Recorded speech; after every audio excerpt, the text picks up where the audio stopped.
Not a matter of if, but when crisis will rock your world. I'm Roshini Rajkumar, crisis strategist and host of The Crisis Files.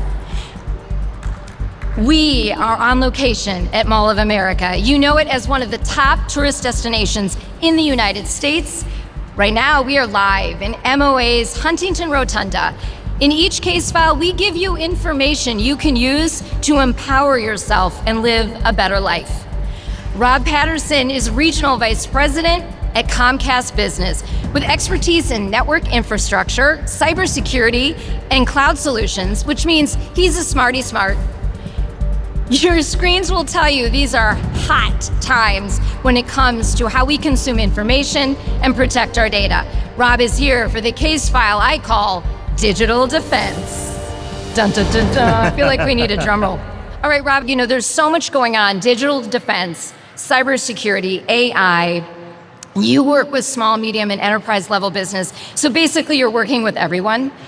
There is an expanded attack surface right now. What does that even mean? So most people don't realize this, but the third largest economy in the world is cybercrime. It's about $10 trillion a year, which is roughly double the size of the GDP of Germany. It's also the fastest growing GDP or economy in the world. So by 2027, we expect that to be upwards of $15 trillion. So it's almost on par with the US.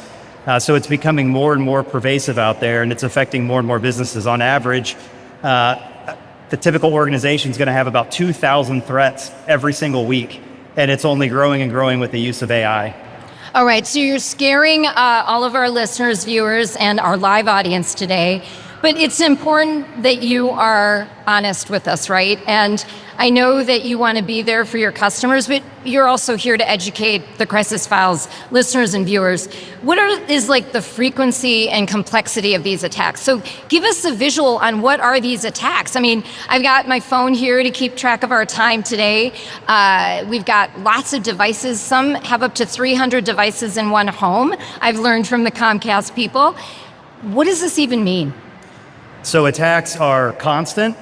They're coming from many different vectors, which means different ways. When I speak with CIOs, I always ask the question, what concerns you the most from a cybersecurity perspective? And 9 out of 10 will say, I'm worried about one of my employees clicking on a malicious link. So we've all received one of those emails that doesn't quite look right. It's got an attachment or something to click on. And that's typically how most attacks are commenced. But there's other ways. So a few years ago, one of the largest school districts in the country, I won't say which one, was going back. We love it when you name names. Was it LA? It was close. Okay, close. It was Miami-Dade schools. So fourth largest district in the country, they were going back to school August of 2020. And on day one of school, they got hit with a massive cyber attack. Wow. So obviously they partnered with Comcast. We helped to try to mitigate the problem. They did the right thing. They went out and they educated the public on what had happened, what they were trying to do. But what that did is it announced to the world, hey, we have vulnerabilities.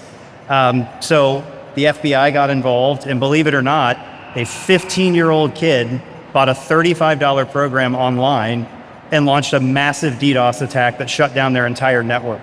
But wow. When they went public, that announced to everybody, hey, give us a shot. So you had threats coming in from China, and this went on for weeks.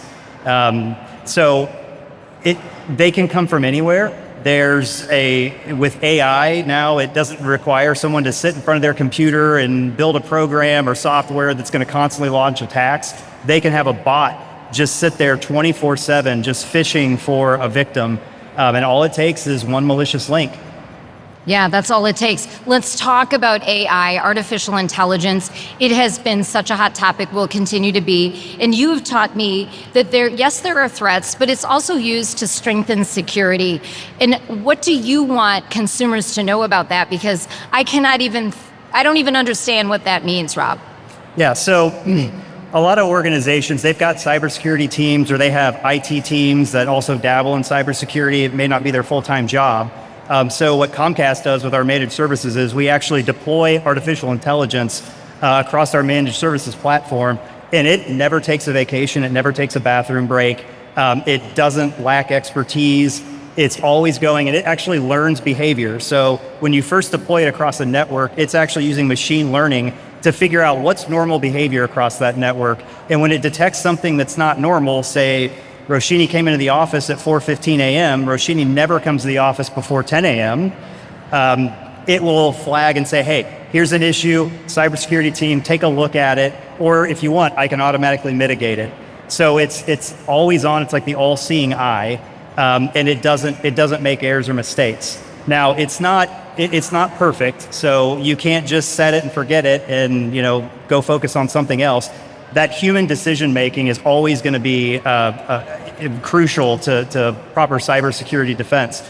So you have to use both in conjunction with one another. You can't do one versus the other these days.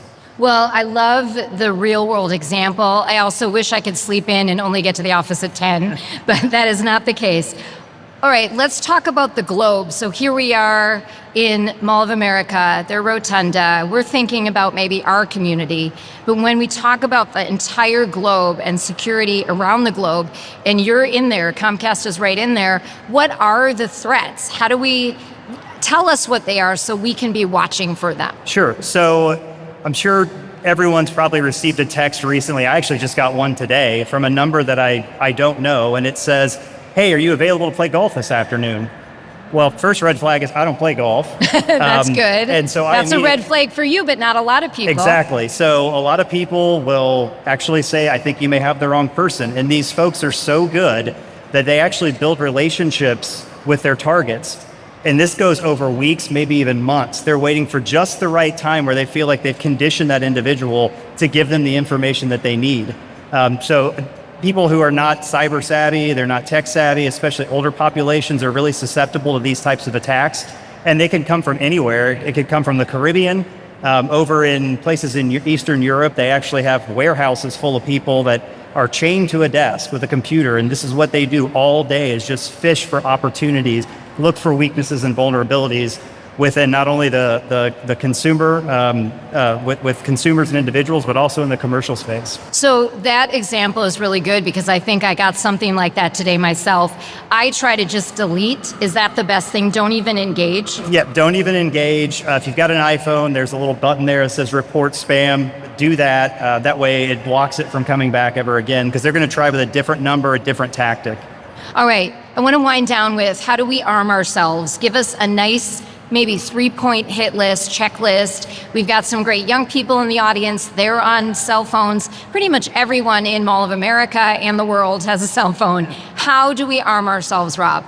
So I always like to use the analogy of an alarm system you have at your home. So you put in an alarm system, but if you put in Comcast Xfinity Home, we're going to put a sign in your front yard that says protected by Xfinity Home. And maybe you've got a fence up front, and that's deter. You're trying to deter anyone from coming onto your property. And then maybe you put up cameras, and you put those cameras up to try to detect if anyone's on your property, messing with your car, trying to get in your front door. And that alarm system is to defend. So if anyone gets in your home, you're going to call the police, they're going to come, they're going to help mitigate that threat. Security is the same way. You can't just deter, you can't just detect, and you can't just defend. It's got to be all-encompassing. So a lot of businesses will protect their core network. That's where all their core data is. And sometimes they may forget about those phones that their employees have, those laptops. Those have to be protected as well, because people are going to fish for them. Another example I like to give is our marketing director, Sarah Mitchell's here today. And we do a lot of events and sponsorships. We promote them on social media. And maybe somebody notices a trend on social media that we're promoting an event. And so they start scraping all that information from social media. Then they'll spoof my email address, change it just slightly. So maybe instead of Comcast.com, it's Comcast1. And if you're not paying attention, they could send a message like, hey, Sarah, send the credit card information to such and such email address, or click on this link to pay for the event tonight. And if you're not paying attention, you click on that link, you put your credit card information, bad things can happen. Right, bad things do happen. Well, I really like the 3 Ds: deter, detect, defend. Rob, it has been my honor being your first podcast. The Crisis Files is absolutely excited that you did that with us today. Connect directly with Rob at business.comcast.com. Thanks to Mall of America for hosting us in their fabulous space. Be sure to visit MOA for shopping, eating, and entertainment whenever you visit the Twin Cities in Minnesota. Visit thecrisisfiles.com for all seasons of the show. I'm Roshini Rajkumar. Join me next time for The Crisis Files.